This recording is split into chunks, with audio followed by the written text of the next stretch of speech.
Hey there, movie fans. Today, we're diving into one of the most mind-bending sci-fi films ever, Interstellar.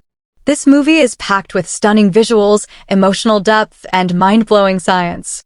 But let's be real, if you walked out of this film scratching your head, you're not alone. So, let's break it down in a way that actually makes sense. We start in a future where Earth is in big trouble. Crops are failing, dust storms are raging, and humanity is running out of time. Food is scarce, and even basic survival is getting harder. That's where we meet our main character, Cooper, played by Matthew McConaughey.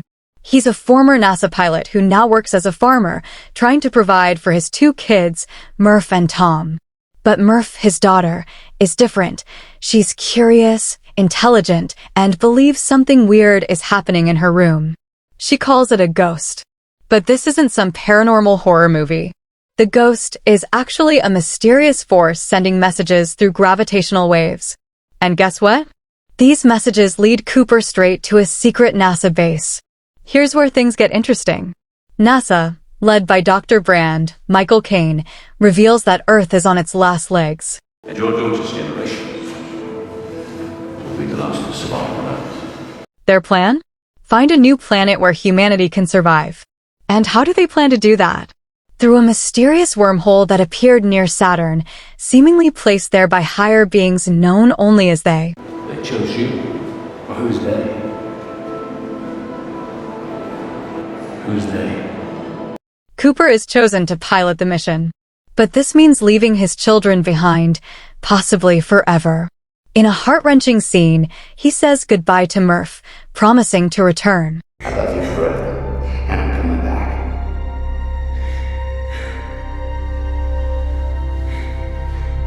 I'm coming back. She doesn't believe him. And just like that, Cooper, along with a team of scientists, Brand's daughter Amelia, and Hathaway, Doyle, Romilly, and the robots Tars and Case, embarks on humanity's greatest journey through a wormhole to another galaxy. Now, here's where the movie gets really scientific. The team reaches a solar system with 3 potential planets to explore. The first one orbits dangerously close to a massive black hole called Gargantua. Because of the black hole's intense gravity, time moves differently there. For every hour spent on this planet, 7 years pass on Earth. That means wasting even a little time could cost them decades. Despite the risk, they land on the planet, and it's a disaster.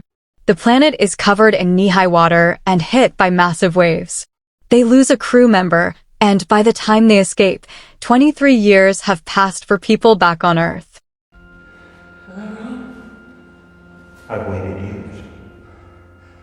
How many years? By now it must be.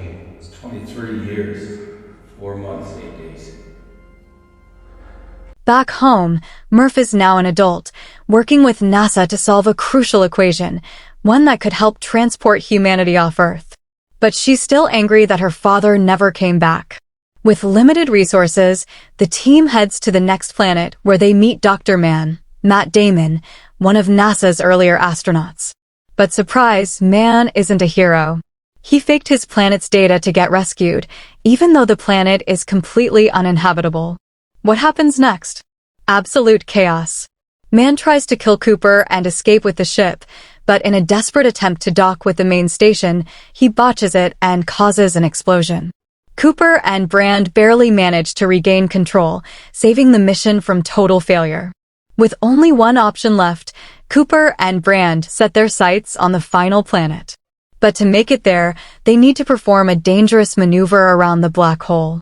To save fuel, Cooper makes the ultimate sacrifice, detaching from the ship and falling into the black hole's event horizon. And this is where things get really weird. Instead of dying, Cooper finds himself inside a tesseract, a 5-dimensional space built by they. Who's they? He realizes that they are actually future humans who have mastered time and gravity. And then, plot twist. The ghost from Murph's childhood? It was him all along. Using gravitational waves, he sends Morse code through Murph's watch, giving her the final key to solving NASA's equation. Murph cracks the equation, allowing NASA to launch massive space stations into orbit, saving Earth's population. Meanwhile, Cooper is ejected from the black hole and wakes up decades later on a space station orbiting Saturn. But time has passed. His daughter Murph is now an elderly woman, surrounded by family. In one of the most emotional moments of the movie, she tells him that no parent should watch their child die. She urges him to leave, and he does. No parent should have to watch their own child die. I have my kids here for me now. You can go. Where? Brand.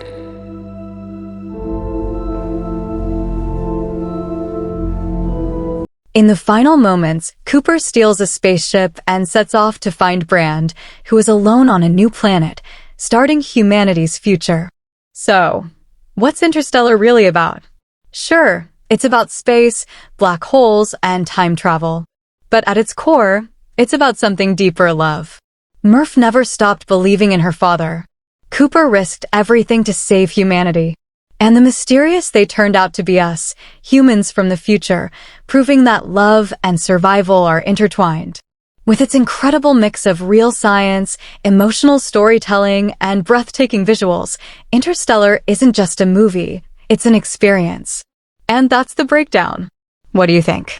Let me know in the comments, and if you enjoyed this, don't forget to like and subscribe for more awesome content.